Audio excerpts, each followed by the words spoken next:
नमस्कार मंडळी, आज आपण ढाबा स्टाईल मटर पनीर बनवायला शिकू। मटर पनीर बनवण्यासाठी मी 2 कांदे, आलं, लसूण, टोमॅटो, काजू आणि कोथिंबीर घेतली होती। हे चिरून घेतलेलं मिश्रण मी सगळं बारीक करून घेतलं। बारीक करून घेतल्यानंतर कढईमध्ये तेल गरम केलं।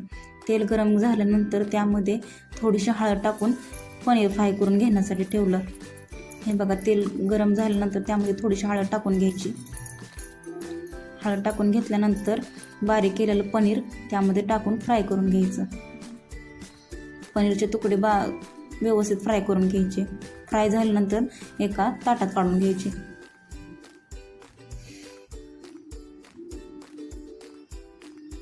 ताटात काढून घेतल्यानंतर त्याच तेलामध्ये मी कांदा बारीक केलेला टाकून घेतला।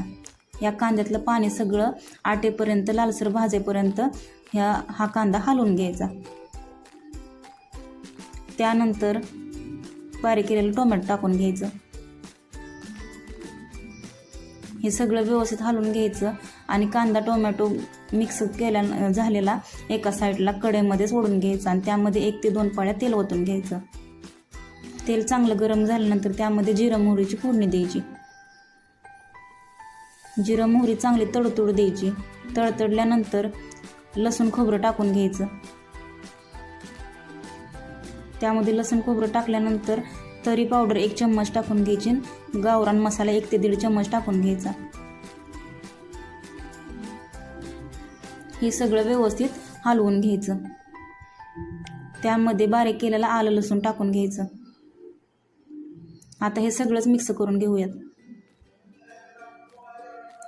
आता यामध्ये अजून 1 पळी तेल ओतून घेऊया आणि ओला वाटाणा टाकून घेऊया। आता हे व्यवस्थित मिक्स करून घेऊया।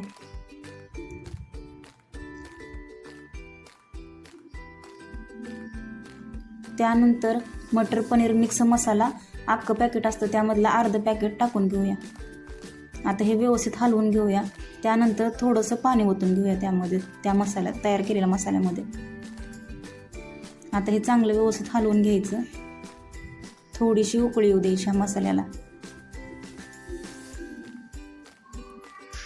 त्यानंतर बारीक केलेला काजू होता तो मी पाण्यामध्ये पातळ करून घेतला आणि ते काजूचं पाणी या मसाल्यात ओतून घ्यायचं। आता या मसाल्याला चांगली 1-2-3 मिनटं उकळी येऊ द्यायची, शिजू द्यायचा हा मसाला चांगला। उकळी आल्यानंतर फ्राय करून घेतलेलं पनीर त्यामध्ये टाकून घ्यायचं।